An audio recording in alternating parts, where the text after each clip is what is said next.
There's been a shortage of some HRT products used by about 1 million women in the UK to treat menopause symptoms, with some women turning to the so-called black market to get their hands on the treatment. But how can manufacturers respond to that and try and go about upscaling the distribution of the specific HRT products that women most want? I'm delighted to be joined live in the studio by Dr Shirin Lakhani, who is a menopause expert on it. You were telling me just before we had the break that one of the key problems now is actually women are much more well informed about what the problem is, how to deal with it, but also, crucially, what the specific product and medicine is that they want. And they want that one, they don't want an alternative. So, I mean, there's been a lot of media coverage about the menopause recently, and as a result, women are realising that there are differences in some of the products that have been prescribed. So there's a type of HRT called bioidentical or body-identical HRT, which has been shown to have less of the risks that were commonly associated with the older-fashioned HRT. And, I mean, the common estrogen, estrogel, is a form of this body-identical HRT. Is that the one everybody's seen on television with patches? Yeah, so patches are a form of estrogen as well, and most of the transdermal estrogen products are bioidentical or body-identical now. And because of the increase in awareness of the reduced risks of side effects and the better action of these medications, women are wanting their transdermal estrogens. Sure. When we had the biggest problems with the coronavirus and the pandemic, the work that was done by medics like you and also great universities like Oxford and AstraZeneca and all sorts of other companies to produce vaccines and get them out there in phenomenal quantities. The woman who's now running this HRT task force was involved in that whole process. How difficult stroke easy is it for a huge company like AstraZeneca or Glaxo or any of them to say, oh, right, OK, we're reading the demand, we'll up it and we'll get the production going? I think with planning, they could have done that because the HRT shortage issues aren't new. Oh, past tense, they should have seen it coming. They should have seen it coming. This has been a problem.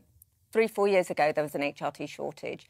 And at that time, they should have recognised that there has been an increase in demand for over the last 5 years, women wanting to get help for their symptoms to remain productive in society. Yeah. So I think there's been a huge failure on the part of the pharmaceutical companies to recognise and act in time.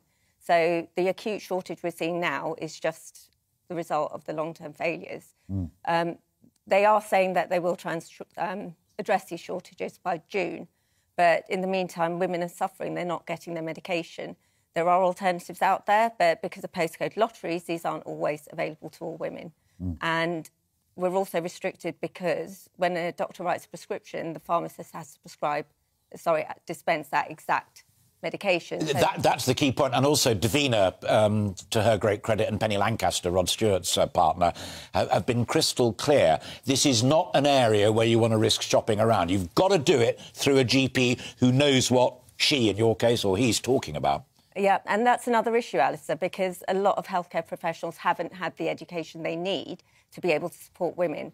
There are multiple issues with the management of menopause and women's health in general, and that's come from years of not prioritising it. I think campaigns like Davina's and others that are out there have improved education, particularly for the public and also for doctors and medics, and it's highlighted the lack of education and support there is out there for women. The final question, and we're not doom mongers, and you made it crystal clear to me before you came in that you're not either, but there are issues of discomfort and difficulty for women who are going through this process. Is it potentially any more serious than that? I'm not belittling the fact that it can be uncomfortable, horrible and haunting, but it's not potentially fatal. Well, for some women it could be, because HRT has been shown to improve life expectancy in women. It reduces dementia, it reduces osteoporosis, it reduces their risk of heart disease.